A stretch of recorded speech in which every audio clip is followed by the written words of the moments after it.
सुधा समाधान।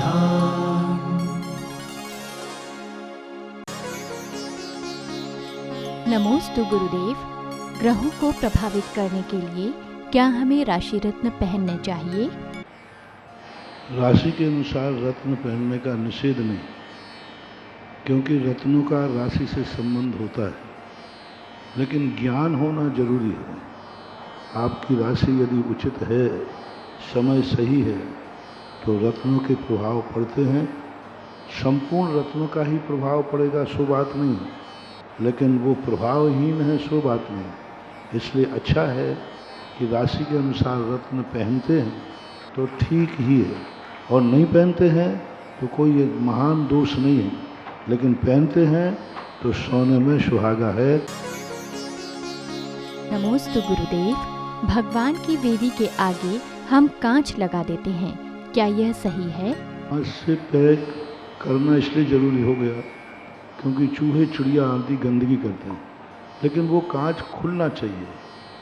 सुबह शाम जब भगवान का अभिषेक होता है, जिस समय लोग विशेष लोग पूजा पाठ दर्शन करते हैं, उस समय कांच खुला होना चाहिए।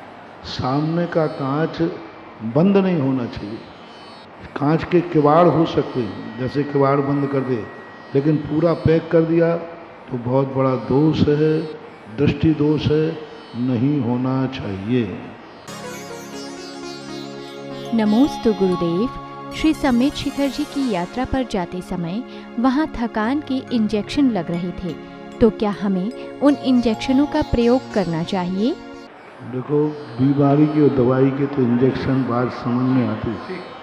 थकान मिटाने का इंजेक्शन नहीं लगाना चाहिए, क्योंकि उसमें दो कारण हैं। एक तो उसमें नशीली दवाई होती है, जैसे मजदूर लोग थक जाते हैं तो शराब पी के सो जाते हैं, सीधा नशे का इंजेक्शन है। और यदि वो इंजेक्शन आप बहुत दिन तक लगाए रहे तो आपको नशे की आदत पड़ जाएगी और बहुत नुकसानदायक।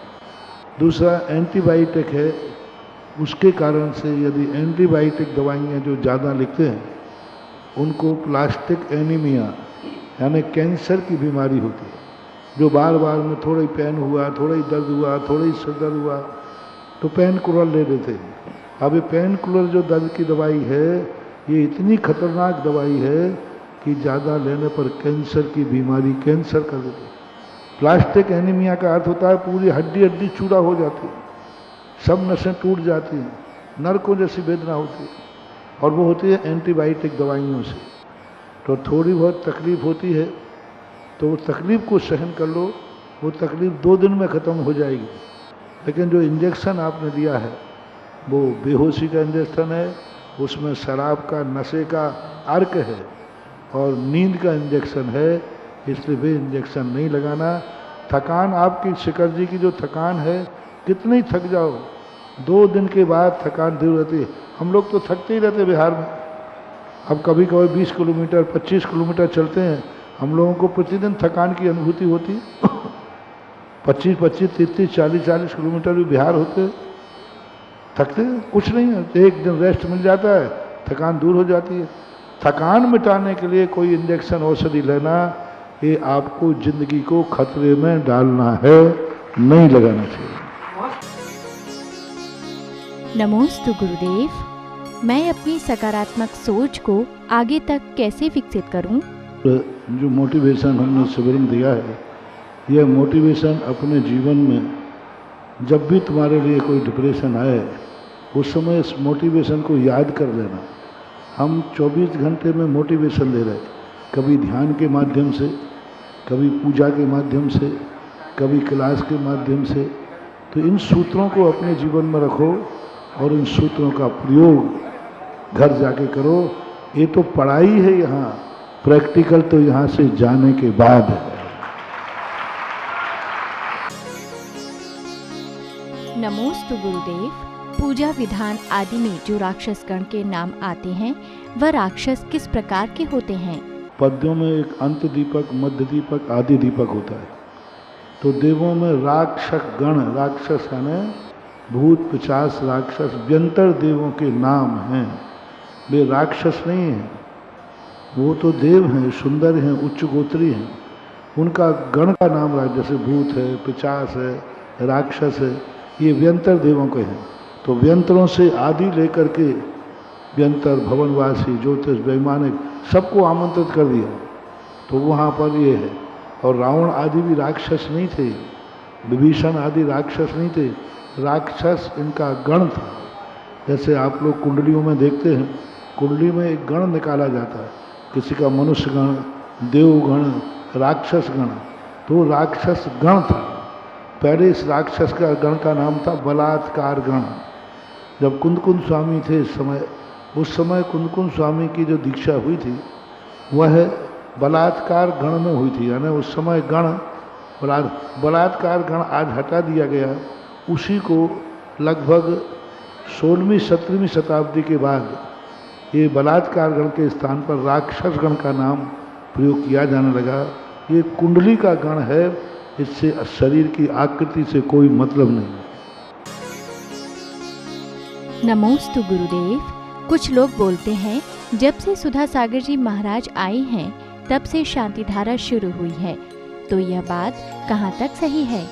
मैंने अपनी जिंदगी में कोई चीज़ शुरू की ही नहीं। मैंने पुरानी चीज़ें, ओल्ड एंड गोल्ड, पुरानी चीज़ें कबाड़े में से निकालता हूँ और शोरूम में सजाता हूँ और दुनिया को दिखा देता हूँ कि ये चीज़ मिली। शांति धारा हजारों साल पुरानी थी। तुमने कबाड़े में पटक दी थी, तुमने कचरा घर में पटक दी थी, तुमने तो मात दुनिया भर के चबूतरों पर अगरबत्ती लगाना, दुनिया भर के यहाँ धोख देना, झाड़ा लगवाना, उन सब में दौड़ने लगे थे। शांति धारा को तुमने एक तरफ टिका दिया था, तो हमने उसको झाड़ पोंछ करके और बढ़िया सजा करके और भगवान के सामने तुम्हारे सामने लाए, तो आज उसकी कीमत बन गई है। पुरानी शांति धारा है, अभिषेक का बड़ा रूप है, अभिषेक का ही बड़ा रूप है। जैसे अभिषेक पर छोटे में करते हैं, पंचकल्याणक पूजा करते हैं, पंचरणक विधान करते हैं और पंचरणा करते हैं, ऐसे ही अभिषेक करते हैं।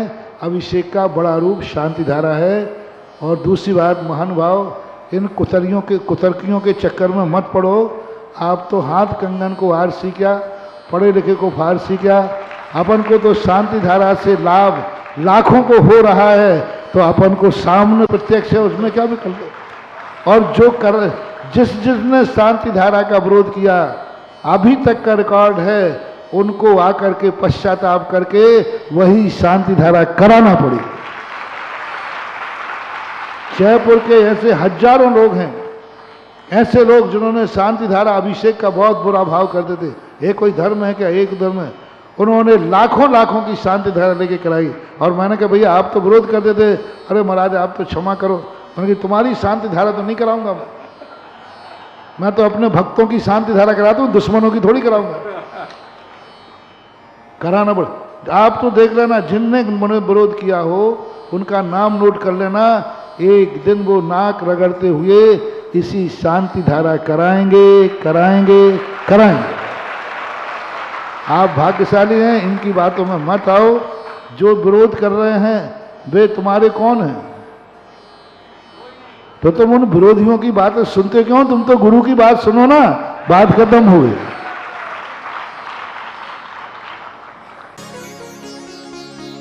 नमोस्तु गुरुदेव।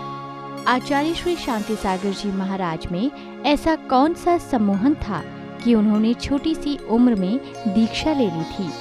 गायक हुए हैं, फिल्मी गायक थे। उन्होंने एक बहुत अच्छा गाना, बिन कारण दीक्षा लेता पूर्व जन्म का त्यागी। तो पूर्व जन्म के जब छोटी सी उम्र में 9 साल की उम्र में समझ आ जाए तो ये पूर्व भव का संस्कार रहता है, पूर्व भव का त्यागी रहता है। वो त्याग के कारण से उसको जल्दी संस्कार आ जाते हैं और थोड़ा सा निमित्त मिलने पर उपादान जाग जाता है। नमोस्तु गुरुदेव। हमारे जीवन में सामायिक का क्या महत्व है और सामायिक करते समय हमारे भाव कैसे होने चाहिए? सामायिक का मतलब सावध से निर्वृत्ति, पापों से, अशुभ परिणामों से, अशुभ प्रवृत्ति से निर्वृत्ति हो जाने का नाम सामायिक है।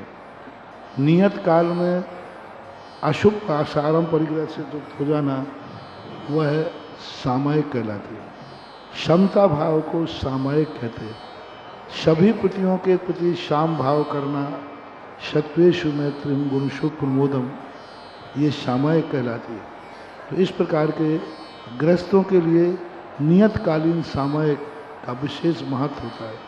वैसे 24 घंटे आरंभ परिग्रह से नहीं बच पाते हम, तो उतनी देर के लिए जो सामायिक करते हैं, सामायिक करते समय उज्ज्वल समंतभद्र महाराज ने मुनि व्रत की महाव्रतों की उपमा दी है।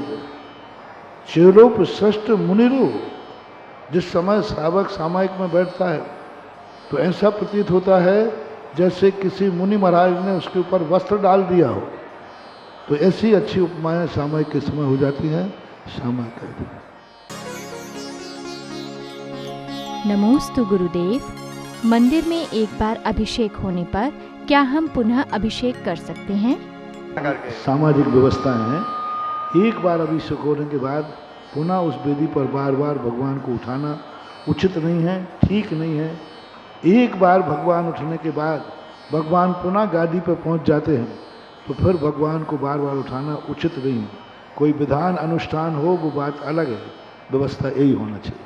अभिषेक कैसे करें महाराज जी? फिर करने नहीं, समय पे आओ। यदि लेट आए हैं तो हमने सबको कह दिया एक समय अभिषेक करो, और यदि आप लेट हो गए हैं तो एक भगवान के धोती दुपट्टा पहन के चरण छू लीजिए, आपका अभिषेक का नियम पूरा हो जाए। नमोस्तु गुरुदेव। जो जीव अष्टमूल गुण नियम का पालन करता है उसके पुराने पापों के कारण उसे कौन सी गति का बंध होगा? अब के बाद यदि तुमने जिंदगी भर पालन कर लिया तो पुराना जो भी कर्जा है सब माफ करवा दिया जाएगा। बीती ताह विसारिये आगे की सुधले, अतीत माफ किया जा सकता है, भविष्य नहीं। अतीत माफ किया जा सकता है, भविष्य नहीं। इसलिए भविष्य का ज्ञान करो, अतीत का माफी हो जाएगी। नमोस्तु गुरुदेव। तीर्थंकर श्री का नामकरण कौन करता है और प्रक्षाल करने की विधि क्या है? भगवान के नामकरण के संबंध में दो उल्लेख मिलते हैं। एक उल्लेख मिलता है कि जब भगवान का अभिषेक होने के बाद चरणों का स्पर्श करता है स्वधर्मेंद्र, उस समय दाहिने अंगूठे पर जो चिन्ह बनता है वह घोषित करता है। दूसरा उल्लेख आकर के जब स्नान के बाद यहाँ आता है सामने राजसभा में माता पिता के बाद, उस समय उसका नाम भी घोषित करता है और चिन्ह भी घोषित करता है। और जो प्रक्षाल की जो विधि है, प्रक्षाल की कोई विधि नहीं होती। प्रक्षाल का अर्थ होता है मूर्ति की सफाई करना, मूर्ति का मार्जन करना, मूर्ति में पानी आदि नहीं रहना ना, उसको अपने सावधानी पूर्वक भगवान की विनय पूर्वक करना चाहिए। चैतन्य भगवान है, कई लोग मूर्ति को उठाकर यूँ हिला देते हैं, कोई गर्दन पकड़ के उठा देता है, नहीं, साक्षात जीवंत भगवान मान करके उनके साथ व्यवहार करना चाहिए। इतना। नमोस्तु गुरुदेव। वर्तमान में अंग्रेजी शिक्षा प्रणाली के कारण युवा पीढ़ी अंतरजातीय विवाह कर रही है। ऐसे में हमें अपनी संस्कृति कैसे बचानी चाहिए? दुश्मन कभी शांत नहीं होता, दुश्मन बड़ी भाग जाता है। अंग्रेज भरी देश छोड़ के चले गए, लेकिन अभी भी उनकी नीयत, अभी भी उनकी दृष्टि भारत को पुनः गुलाम बनाने की है। और उसी का परिणाम है कि वो आज भारत की हर संस्कृति की रीढ़ को तोड़ रहे हैं, हर संस्कृति की रीढ़ को तोड़ रहे हैं। उसी रीढ़ जो तोड़ रहे हैं वो रीढ़ जल्दी न टूट जाए, उसी के लिए हम लोग ये संस्कार शिविर लगा रहे हैं। अंग्रेज तो पूरी ताकत लगाए हुए हैं कि भारत के संस्कारों की रीढ़ टूट जाए। अब ये जितना हम लोग से बनता है, अपने जब भी टूट बचा सकेंगे तब अपने खुद के स्कूल होंगे। हमारे देश का दुर्भाग्य है कि हमारी देश की माँ ने 125 करोड़ जनता को जन्म दिया, लेकिन इनको पढ़ाने के लायक इनके पास स्कूल नहीं। हमारे भारतवासियों के पास इतना दिमाग है कि हमारे भारत के पास इतना स्कूल नहीं है विदेश पढ़ना पड़ता है। उनके पास दिमाग नहीं है। आज अमेरिका के पास इतना दिमाग नहीं है जितना भारत के पास है। भारत का दिमाग से ही अमेरिका चल रहा है। और अमेरिका के राष्ट्रपति ने घोषणा कही, यही स्थिति रही तो अमेरिका एक दिन भारत बन जाएगा। ओबामा ने ये घोषणा की थी, ओबामा राष्ट्रपति ने ये बात कही थी। बिल्कुल। तो हमारे दिमाग का उपयोग नहीं।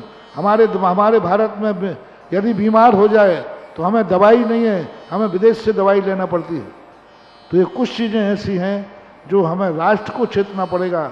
हमारे बेटे हमारे स्कूल में पढ़ेंगे, हमारा बेटा हमारी मेडिसिन से ठीक होगा, हमारा बेटा हमारे देश में जन्मेगा, देश में रहेगा, देश में मरेगा।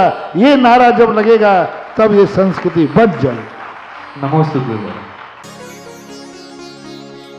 नमोस्तु गुरुदेव। क्षयोपशम सम्यक दर्शन का क्या अर्थ होता है? क्षयोपशम सम्यक दर्शन का अर्थ होता है मिथ्या दर्शन मोहिनी की 3 प्रकृतियों में सम्यक प्रकृति के उदय आने पर यह होता है। सम्यक प्रकृति मिथ्यात की ही चेरी है, लेकिन उसका मिथ्यात का अंश इतना खत्म हो गया, जैसे मेथी होती है, मेथी को अपन धो लेते हैं तो खाने योग्य हो जाती है, पर ये सम्यक दर्शी है तो उसकी वंशज तो मिथ्यात की है, इसलिए चलमल अगाड़ दोष लगाती है। ये मिथ्यात की तरफ तो नहीं ले जाती, इन्हीं में भेद डालती है। शांतिनाथ शांति करता, आदिनाथ पारसनाथ संकट के हरता, इन्हीं में भेद डालती है। और ये भेद डालती है नहीं हम तो 24 तीर्थंकर में चंद्रपुर भगवान को विशेष मानेंगे।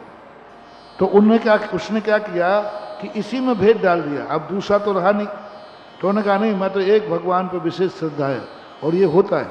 आदिनाथ भगवान, अजितनाथ भगवान, आपके मंदिर में जो भगवान हो उन भगवान के प्रति आपकी श्रद्धा बढ़ जाती है।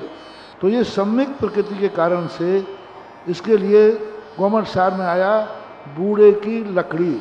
बूढ़ा जैसे लकड़ी कंपायमान तो होता है उसका हाथ, लेकिन वो लकड़ी को नहीं छोड़ता, 24 भगवानों में भटकता रहता है, 24 के बाहर नहीं जाता।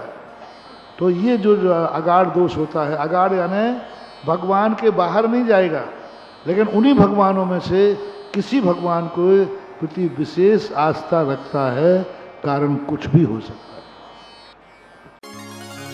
सुधा समाधान